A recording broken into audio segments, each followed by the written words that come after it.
ਦੀ Delhi MCD ਚੋਣਾਂ ਤੋਂ ਜਿਸ ਨੂੰ ਲੈ ਕੇ VOTING ਸ਼ੁਰੂ ਹੋ ਗਈ ਹੈ। ਦਿੱਲੀ ਐਮਸੀਡੀ ਚੋਣਾਂ ਦੇ ਲਈ VOTING ਸ਼ੁਰੂ ਹੋ ਗਈ ਹੈ। 250 ਸੀਟਾਂ ਤੇ 1349 ਉਮੀਦਵਾਰ ਨੇ ਔਰ ਸਖਤ ਸੁਰੱਖਿਆ ਦਾ ਪਹਿਰਾ ਹੈ जिस दे हेठ ये VOTING हो रही है। तो 13,000 पोलिंग स्टेशन ने जो बनाए गए ने सवेरे 8 बजे तो VOTIंग दस दईए कि शुरू होनी सी तो VOTIंग शुरू हो चुकी है। 250 तो सीटां ते दस दईए कि 1349 उम्मीदवार जिहड़े ने ऐलाने गए ने। तो दिल्ली MCD चोणां दे लई ये VOTIंग है अज और पोलिंग स्टेशन 13,000 तो वध पोलिंग स्टेशन बनाए गए ने। 1.46 यानी कि करीब 1.5 करोड़ तो वध दे जिहड़े वोटर ने वो वोट पाउणगे, अपना फैसला देणगे। तो आप बीजेपी और कांग्रेस के लिए वकार का सवाल बनी हुई है इस वेले ये चोण। खास तौर पर दस दईए कि लंबे समय तो दिल्ली दे विच जो है आम आदमी पार्टी सत्ता दे विच है। तो दूसरे पासे हुण किस तरीके दे वादे कीते गए ने लोकां दे नाल MCD चोणां नूं लैके किस तरीके दे नाल भरोसा दवाया गया, क्योंकि हर उम्मीदवार दा अपना एक विश्वास जो है वो लोकां नूं दिवाउण दा तरीका हुंदा है। तो लोग किस ते विश्वास करदे ने, किहड़ी पार्टी जिहड़ी है जित हासिल करती है। तो यह बहुत अहम है। दिल्ली MCD चोणां दे विच दस दईए कि किस दी जित होएगी, वकार दा सवाल हर पार्टी दे लिए आम आदमी पार्टी, बीजेपी और कांग्रेस दी गल कीती जावे तो स्थिति कोई बहुती ठीक नहीं है पूरे देश पद्धर ते गल करिए। और जेकर आम आदमी पार्टी की गल करते हैं तो होर संभावनावां नूं खोजिया जा रहा है बाकी होर देश पद्धर ते। पर जेकर MCD देखते हैं कि किस तरीके दे नाल ये चोणां हो रही ने या फिर VOTIंग दे विच की माहौल है, किस तरीके दे नाल लोकां दा रुझान है। सीधा चलते हैं, खुरम साडे नाल लाइव मौजूद ने दिल्ली तो। क्या कुछ इस समय की तस्वीर है अगर हम MCD चुनाव को लेकर बात कर रहे हैं? जी देखिए, लगातार कैंपेन होता रहा अरविंद केजरीवाल की तरफ से। दिल्ली में 10 गारंटियां दी गई और उसके जवाब में भारतीय जनता पार्टी की तरफ से भी विकास की बात की गई। यहां तक कहा गया कि वो दिल्ली के जो 1600 से ज़्यादा स्कूल हैं उनको वो अगले 3 सालों में 2027 तक वो स्मार्ट स्कूल में बदल देंगे। 5 लाख लोगों को अगले 5 सालों में वो मकान देंगे। तो ये तमाम बातें की गई हैं। इसी के साथ साथ दिल्ली में जो कंस्ट्रक्शन की एक बड़ी बात होती है उसके लिए भी वादा किया गया है, तमाम वादे किए गए हैं।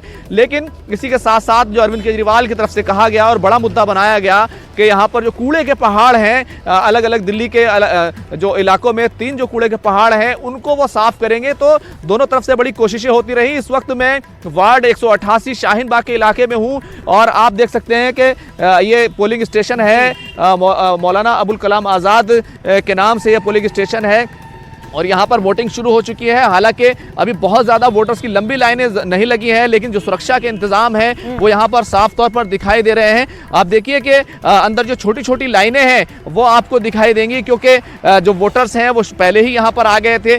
सुबह 8 बजे से शाम के 5:30 बजे तक VOTIंग करने का टाइम है। 5:30 बजे जो भी वोटर्स हैं जो अंदर कैंपस के अंदर चले जाएंगे उनको वोट करने का ज़रूर मौका मिलेगा। लेकिन अगर तमाम चीज़ों को देखें, क्योंकि ये वही इलाका है जो CAA NRC आंदोलन के लिए जाना गया था, तो यहाँ पर अभी जो हमने बातचीत की है उसमें जो यहाँ साफ सफाई का मुद्दा है वो निकल के आया है। तमाम मुद्दे जो उठाए गए हैं, अब देखना यह है कि जनता किस चीज पर भरोसा करती है। तो यहाँ एक वोटर्स हैं, शायद वोट देकर आए हैं, उनसे बात करने की कोशिश करते हैं कि आज आप दिल्ली को साफ सुथरा बनाने के लिए वोट कर रहे हैं, कूड़ा मुक्त दिल्ली बनाने के लिए वोट कर रहे हैं, कूड़े के पहाड़ हटाने के लिए वोट कर रहे हैं, MCD में भ्रष्टाचार खत्म करने के लिए वोट कर रहे हैं, MCD को जो उसका मेन काम है दिल्ली को स्वच्छ साफ सुंदर बनाना उसके लिए वोट कर रहे हैं। मेरी सब वोटर्स से यही अपील है, आपके वोट के जरिए हम मिलकर दिल्ली को स्वच्छ बनाएंगे, सुंदर बनाएंगे। सर, पिछले बार 54% वोटिंग हुई थी। दिल्ली वालों से ज़्यादा वोट करने की अपील करिए। रविवार का दिन है तो लोग छुट्टी का दिन ना समझें। मैं फिर से 1.5 करोड़ वोटर से अपील करना चाहूँगा कि मतदान बहुत महत्वपूर्ण जिम्मेदारी है लोकतंत्र में जो हमको मिली है। दुनिया के बहुत सारे देशों के लोग इसके लिए तरसते हैं। हम बहुत सौभाग्यशाली हैं कि बाबा साहब अम्बेडकर की वजह से हम सबको ये अधिकार मिला हुआ है कि हम मतदान दे सकें और अपनी सरकार चुन सकें। इसमें बिल्कुल भी आलस्य ना करें और इसको उतना ही ज़रूरी समझें जितना हमारी ज़िंदगी के और काम हैं। आपके मतदान की बदौलत ही दिल्ली साफ सुंदर बनेगी।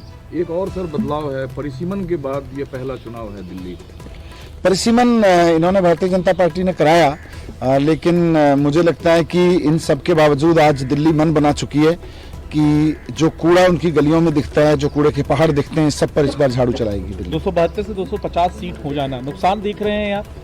नहीं, ये तो इससे कोई फर्क नहीं पड़ता है। लोगों को अल्टीमेटली अपनी गलियां साफ चाहिए। 15 साल से भारतीय जनता पार्टी ने कोई साफ सफाई नहीं कराई, कूड़े के पहाड़ दिए, हर तरफ गंदगी फैलाई, तो पूरी तरह से फेल भारतीय जनता पार्टी पे इस बार जनता झाड़ू चलाना चाहती है। वो 250 वार्ड में भी और 272 वार्ड में भी लोगों को तो अपनी सफाई चाहिए। तो कैंपेन किस तरह से देखते हैं? बीजेपी के बड़े बड़े कद्दावर नेता उतरे, पूरा नेगेटिव प्रचार है। नहीं, भारतीय जनता पार्टी के पास क्योंकि 15 साल की विफलता थी, 15 साल में अब लोग ये पूछ रहे थे उससे कि भाई आपने काम क्या किया, तो इसलिए लोग भारतीय जनता पार्टी के पास कुछ कहने के लिए नहीं था, कोई जवाब नहीं था, तो उन्होंने नेगेटिव कैंपेनिंग की। हमारे पास में ये था कि केजरीवाल जी को जो जिम्मेदारी दिल्ली की जनता ने दिल्ली सरकार बनाते वक्त दी थी, वो सारे काम केजरीवाल जी ने किए, तो अब एमसीडी वाले सारे काम भी केजरीवाल जी करवाएंगे जब दिल्ली की जनता वोट करेगी। लगता है सर मिनी पार्षद का जो 11वीं गारंटी थी वो बहुत आकर्षक थी वोटर्स के बीच। देखिए, आरडब्ल्यूएस सारी की सारी मिनी पार्षद के रूप में ही काम करती रही हैं, और जब भारतीय जनता पार्टी पूरी तरह से फेल रही है तो एमसीडी में भारतीय जनता पार्टी के फेलियर की भरपाई अपने अपने क्षेत्र में लोगों ने आरडब्ल्यूएस बना के की, अपने इलाके की साफ सफाई व्यवस्था देखने के लिए। तो आगे जब केजरीवाल जी की गवर्नेंस इसमें चलेगी एमसीडी में, तो आरडब्ल्यूएस को मिनी पार्षद की ऑफिशियल भूमिका में रखा जाएगा। Thank you sir. आइए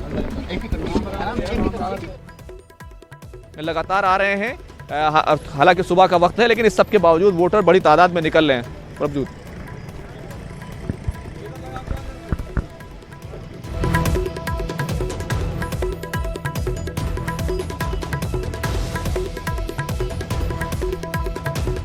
बात की जाए, क्योंकि अभी सुबह का समय है, अभी शुरुआत हुई है वोटिंग की, ठंड भी है, इसकी शुरुआत भी हो चुकी है ठंड की, लेकिन फिर भी वोटरों का रुझान जो है वो काफी कह सकते हैं कि नजर आ रहा है। इसके अलावा और क्या कुछ लोग कहना चाहते हैं? जी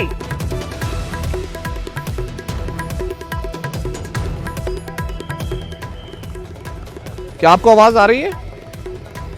जी जी जी बिल्कुल। देखिए, अभी क्योंकि दिल्ली में 3 पार्टियां हैं, भारतीय जनता पार्टी, आम आदमी पार्टी और कांग्रेस पार्टी, तीनों ही पार्टियों ने यहां पर चुनाव लड़ा है। हालांकि गुजरात का जो चुनाव था वो क्योंकि साथ साथ चल रहा था, तो उस तरह की कैंपेनिंग तो दिखाई नहीं दी, लेकिन भारतीय जनता पार्टी ने खासतौर से बहुत जोर लगाया, और खासतौर से चाहे दिल्ली में शराब नीति की बात हो या फिर साफ सफाई और जो तमाम वादे हैं उसको पूरा करने की बात हो, इन तमाम मुद्दों को जरूर उठाया है। लेकिन उसके मुकाबले में आम आदमी पार्टी की तरफ से गारंटियां दी गई, जिस तरह की वो सियासत करते हैं, चाहे गुजरात में हो, चाहे हिमाचल में हो, तमाम अलग अलग राज्यों में हो, वो हर जगह उन्होंने गारंटियां दी हैं। और कहीं पर बिजली की गारंटी दी, पीछे की तस्वीरें दिखाएं पूरम, क्योंकि फोर्सेज आ रही हैं, सुरक्षा का घेरा और ज्यादा मजबूत हो रहा है, क्योंकि हम तस्वीरें देखना चाहेंगे और साथ साथ जानकारी भी, क्योंकि थोड़ी देर पहले अभी मनीष सिसोदिया भी कह रहे थे कि कूड़े के बड़े बड़े पहाड़ हैं उनको हटाया जाएगा, ये सभी मुद्दे रहेंगे। जी जी, एक बार तस्वीरें दिखाई। बिल्कुल, देखिए मैं आपको तस्वीरें दिखा रहा हूं, ये वोटर्स हैं, वो लगातार जो है सामने जो पोलिंग स्टेशन है उसके अंदर जा रहे हैं, देख सकते हैं आप। और जो साथ ही में हमारे सुरक्षा कर्मी हैं जो तमाम चीज़ों को आसान बना रहे हैं, वो पूरे तौर से देखिए मुस्तैद हैं। दिल्ली पुलिस के जवान लगाए गए हैं और जो हमारी पैरामिलिट्री फोर्सेस हैं उनके जवान जो है यहाँ पर लगाए गए हैं, और बिल्कुल एक स्मूथ दिखाई दे रहा है। तमाम जो वोटर्स हैं वो अंदर जा रहे हैं, वोटिंग कर रहे हैं, उसके बाद बाहर आ रहे हैं। जो सुरक्षा का घेरा है आप देख सकते हैं, मैं आपको और भी चीज़ें दिखाता हूं। सुरक्षा का घेरा जो है पूरे तौर से बनाया गया है, और तमाम जो लोग आसपास आ रहे हैं, गाड़ियां लगा रहे हैं, उनसे कहा जा रहा है कि आप दूर गाड़ियों को लगाइए। और एक तरीके से कहना चाहिए कि हमारे जो जवान हैं, जो सुरक्षा कर्मी हैं, पूरे तौर से मुस्तैद हैं, ताकि वोटिंग में किसी तरीके से खलल ना हो। और जिस तरीके से लोगों को अपनी साफ सफाई के लिए अपने नुमाइंदों को चुनना है, अपने प्रतिनिधि को चुनना है, उसको लेकर के वो सजग रहें और आसानी के साथ जो है वो वोट दे सकें। तो देखिए, महिलाएं भी हैं, वो सीधे तौर पर वोट देने के लिए जा रही हैं, जो बुजुर्ग हैं वो भी वोट देने के लिए जा रहे हैं, जो नौजवान हैं वो भी आ रहे हैं। तो अच्छी स्मूथ वोटिंग जो है अभी से ही देखने में मिल रही है। ऐसा लग रहा है इस बार जो परसेंटेज है वोटिंग का वो ऊपर जा सकता है, क्योंकि आमतौर से देखा गया है जो कारपोरेशन का चुनाव होता है, खासतौर से दिल्ली के कारपोरेशन का, उसके अंदर ज़्यादा जो है लोग इन्वॉल्व नहीं होते, कम ही वोटर आते हैं। आमतौर से 50% के करीब ही जो है वोटिंग होती है। तो साफ तौर पर ये दिखाई दे रहा है। आपने वोट दे दिया? आपने वोट दिया, क्या क्या मुद्दा है यहाँ के लोगों का? यहाँ के लोगों का खास मुद्दा वही है कूड़े का, वो इंशाल्लाह हम पूरा करेंगे। आम आदमी पार्टी पूरा करेगी उसको। अरविंद केजरीवाल जी जिसकी सरकार बनने जा रही है वो पूरा करेंगे। अच्छा, आपका उन पर भरोसा है? जी बिल्कुल पूरा भरोसा है। बिजली फ्री है, दूसरी बात 200 यूनिट फ्री है, और लेडीज़ों के लिए बस फ्री है, तो उसके बिहाफ पे तो वोट केजरीवाल को देना चाहिए, कोई और ऑप्शन ही नहीं बचता। कई लोगों ने कई तरह के और दूसरे मुद्दे भी उठाए हैं और कहा है क्योंकि एंटी इनकम्बेंसी है, क्योंकि आप ही लोगों के पास यहाँ पर आम आदमी पार्टी का काउंसलर था। सर वो बेबुनियाद है, बेबुनियाद है, वो मुद्दे नहीं है, वो बेबुनियाद है। तो देखिए, साफ तौर पर लोग जो है, वोटर जो हैं वो भरोसा कर रहे हैं अपने जो है, जो वो चाहते हैं, और जो गारंटियां दी गई उस पर कुछ वोटर भरोसा कर रहे हैं। लेकिन हमने इससे पहले भी आपको दिखाया था, बहुत सारे वोटर्स ऐसे हैं जो साफ सफाई क्योंकि पूरे तौर से नहीं होती, उससे उस स्थिति को लेकर वो काफ़ी नाराज़ भी हैं। तो यहाँ पर अभी जिस तरीके से जो माहौल दिखाई दे रहा है, क्योंकि मुस्लिम बहुल इलाका है, इस वजह से इस पूरे इलाके में अभी जो कांटे की टक्कर जो दिखाई दे रही है वो आम आदमी पार्टी और कांग्रेस के वोटर्स के बीच में फिलहाल जो जिस तरीके से वोटर से बात हुई है वो जरूर जो है कांटे की टक्कर का एक तरह का एक हल्का रुझान जो है हमें जरूर देखने को मिला है। लेकिन जैसे जैसे वोटिंग आगे बढ़ेगी, वोटर्स बड़ी तादाद में और बड़ी तादाद में निकलेंगे, तो जरूर स्थिति साफ होगी कि किस तरीके से बिल्कुल एक वोटर हम दिखा रहे हैं स्क्रीन पे। खुर्रम, आपने तमाम जानकारी दिली और खास तौर पर तस्वीरें दिखाई, लोगों से बातचीत की, बहुत बहुत धन्यवाद। ਤਾਂ ਇੱਕ ਵੋਟਰ ਅਸੀਂ ਦਿਖਾ ਰਹੇ ਸੀ ਲਗਾਤਾਰ, ਹੁਣ ਵੀ ਤੁਹਾਨੂੰ ਦਿਖਾਣੇ ਕਿਸ ਤਰੀਕੇ ਦੇ ਨਾਲ ਬਜ਼ੁਰਗ ਜਿਹੜੇ ਨੇ ਵੋਟ ਦੇਣ ਆ ਰਹੇ ਨੇ। ਬੇਸ਼ੱਕ ਉਹ ਸਰੀਰਕ ਪੱਖੋਂ ਪੂਰੇ ਸਮਰੱਥ ਨਾ ਹੋਣ, ਪਰ ਉਹਨਾਂ ਦੇ ਵੱਲੋਂ ਵੋਟ ਭੁਗਤਾਈ ਜਾ ਰਹੀ ਹੈ। ਕੈਂਪੇਨ ਕੀਤੀ ਗਈ ਸੀ, ਯਾਨੀ ਕਿ ਹਰ ਤਰੀਕੇ ਦੇ ਨਾਲ ਵੋਟਰਾਂ ਤੱਕ ਆਪਣੀ ਗੱਲ ਪਹੁੰਚਾਉਣ ਦੀ ਕੋਸ਼ਿਸ਼ ਕੀਤੀ ਹੈ, ਬੇਸ਼ੱਕ ਉਹ ਸੱਤਾਧਾਰੀ ਪਾਰਟੀ ਹੋਵੇ ਜਾਂ ਦੂਜੀਆਂ ਪਾਰਟੀਆਂ ਹੋਣ। ਤਾਂ ਇੱਕ ਤਸਵੀਰ ਦਿਖਾ ਰਹੇ ਹਾਂ ਤੁਹਾਨੂੰ ਸਕਰੀਨ ਤੇ, ਬਜ਼ੁਰਗ ਨੇ ਔਰ ਵੀਲ ਚੇਅਰ ਤੇ ਜਾ ਰਹੇ ਨੇ, ਯਾਨੀ ਕਿ ਸਰੀਰਕ ਪੱਖੋਂ ਪੂਰੇ ਸਮਰੱਥ ਨਹੀਂ ਹਨ, ਪਰ ਫਿਰ ਵੀ ਵੋਟ ਦਾ ਭੁਗਤਾਨ ਕੀਤਾ ਗਿਆ।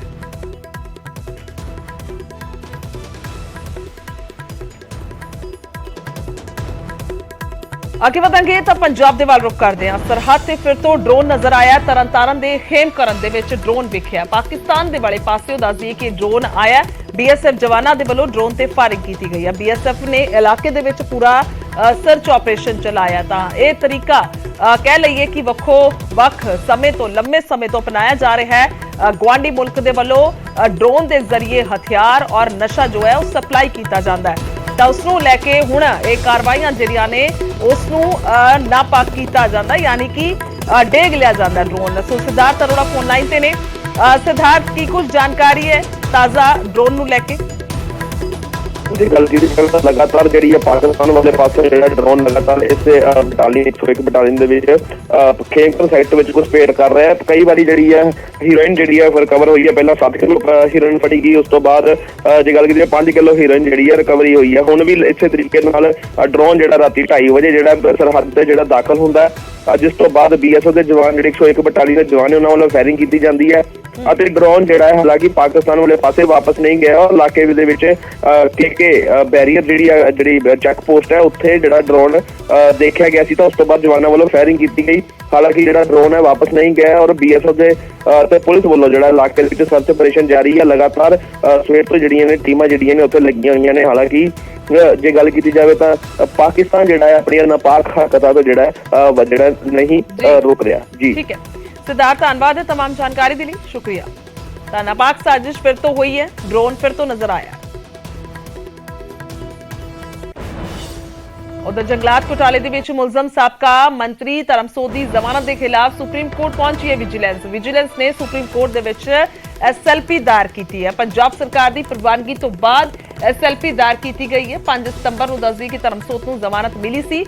ਸਾਬਕਾ ਮੰਤਰੀ ਸੰਗਤ ਸਿੰਘ ਗਿਲਜੀਆਂ ਦੇ ਭਤੀਜੇ ਦਲਜੀਤ ਗਿਲਜੀਆਂ ਦੀ ਜ਼ਮਾਨਤ ਦੇ ਖਿਲਾਫ ਵੀ SLP ਦਾयर ਕੀਤੀ ਗਈ ਹੈ। ਤਾਂ ਇਹ ਦੋ ਅਹਿਮ ਦੱਸ ਦਈਏ ਕਿ ਮੰਤਰੀ ਸਨ ਜਾਂ ਕਹਿ ਲਈਏ ਕਿ ਪਿਛਲੀ ਸਰਕਾਰ ਦੇ ਵਿੱਚ ਜੰਗਲਾਤ ਵਿਭਾਗ ਸੀ, ਇਹਨਾਂ ਦੇ ਕੋਲ ਤਾਂ ਕਪਲੇਬਾਜ਼ੀ ਹੋਈ, ਇਸ ਤਰੀਕੇ ਦੇ ਇਲਜ਼ਾਮ ਲੱਗੇ, ਜਿਸ ਤੋਂ ਬਾਅਦ ਵਿਜੀਲੈਂਸ ਜਾਂਚ ਕਰ ਰਹੀ ਹੈ। ਔਰ ਹੁਣ ਜਦੋਂ ਜ਼ਮਾਨਤ ਮਿਲੀ ਹੈ ਤਾਂ ਜ਼ਮਾਨਤ ਦੇ ਖਿਲਾਫ ਦੇਸ਼ ਦੀ ਸਰਵੋੱਚ ਅਦਾਲਤ ਤੱਕ ਪਹੁੰਚ ਕੀਤੀ ਗਈ ਹੈ। ਪੰਜਾਬ ਸਰਕਾਰ ਨੇ ਪ੍ਰਵਾਨਗੀ ਦਿੱਤੀ, ਜਿਸ ਤੋਂ ਬਾਅਦ ਵਿਜੀਲੈਂਸ ਨੇ ਸੁਪਰੀਮ ਕੋਰਟ ਦੇ ਵਿੱਚ SLP ਦਾਇਰ ਕੀਤੀ ਹੈ।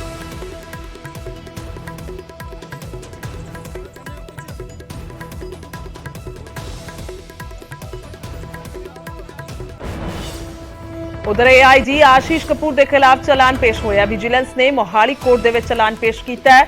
ਪਟਿਆਲਾ ਜੇਲ੍ਹ ਦੇ ਵਿੱਚ ਬੰਦ ਨੇ। ਦੱਸਦੀ ਕਿ ਆਸ਼ੀਸ਼ ਕਪੂਰ ਔਰ 1 ਕਰੋੜ ਰੁਪਏ ਦੀ ਰਿਸ਼ਵਤ ਨੂੰ ਲੈ ਕੇ ਇਲਜ਼ਾਮ ਲੱਗੇ ਨੇ। ਪਟਿਆਲਾ ਜੇਲ੍ਹ ਦੇ ਵਿੱਚ ਬੰਦ ਨੇ ਆਸ਼ੀਸ਼ ਕਪੂਰ। ਤਾਂ ਹੁਣ ਚਲਾਨ ਪੇਸ਼ ਹੋਇਆ ਹੈ। 1 ਕਰੋੜ ਰੁਪਏ ਦੀ ਰਿਸ਼ਵਤ ਲੈਣ ਦਾ ਇਲਜ਼ਾਮ ਹੈ ਔਰ ਉਸ ਤੋਂ ਬਾਅਦ ਦੱਸ ਦਈਏ ਕਿ ਹੁਣ ਚਲਾਨ ਪੇਸ਼ ਕਰ ਦਿੱਤਾ ਗਿਆ। ਕੇਸ ਰਫਾ ਦਫਾ ਕਰਨ ਦੇ ਲਈ ਰਿਸ਼ਵਤ ਲਈ ਗਈ ਸੀ, ਇਸ ਤਰੀਕੇ ਦੇ ਇਲਜ਼ਾਮ ਲੱਗੇ ਨੇ। ਹਰਿਆਣਾ ਦੀ ਮਹਿਲਾ ਦੇ ਵੱਲੋਂ ਕੇਸ ਦਰਜ ਕਰਾਇਆ ਗਿਆ ਹੈ, ਜਿਸ ਤੋਂ ਬਾਅਦ ਮੁਸ਼ਕਿਲਾਂ ਹੁਣ ਲਗਾਤਾਰ ਵੱਧ ਗਈਆਂ ਨੇ। ਆਈਜੀ ਆਸ਼ੀਸ਼ ਕਪੂਰ ਦੀਆਂ ਤਾਂ ਇਹਨਾਂ ਦੇ ਖਿਲਾਫ ਚਲਾਨ ਪੇਸ਼ ਹੋਇਆ। ਦੱਸ ਦਈਏ ਕਿ ਸਾਰਾ ਮਾਮਲਾ ਰਿਸ਼ਵਤ ਦੇ ਨਾਲ ਜੁੜਿਆ ਹੋਇਆ ਹੈ। ਪੁਰਾਣਾ ਮਾਮਲਾ ਸੀ, ਮਹਿਲਾ ਦੇ ਨਾਲ, ਉਸਦੇ ਪਰਿਵਾਰ ਦੇ ਨਾਲ ਜੁੜਿਆ ਇਹ ਸਾਰਾ ਮਾਮਲਾ ਹੈ, ਜਿਸ ਮਾਮਲੇ ਦੇ ਵਿੱਚ ਕੇਸ ਦਰਜ ਕਰਵਾਇਆ ਗਿਆ। ਹਰਿਆਣਾ ਦੀ ਇਹ ਔਰਤ ਹੈ। ਸੋ ਹੁਣ ਚਲਾਨ ਪੇਸ਼ ਹੋਇਆ ਇਸ ਮਾਮਲੇ ਦੇ ਵਿੱਚ। ਵਿਜੀਲੈਂਸ ਨੇ ਚਲਾਨ ਪੇਸ਼ ਕੀਤਾ ਹੈ AIG ਆਸ਼ੀਸ਼ ਕਪੂਰ ਦੇ ਖਿਲਾਫ।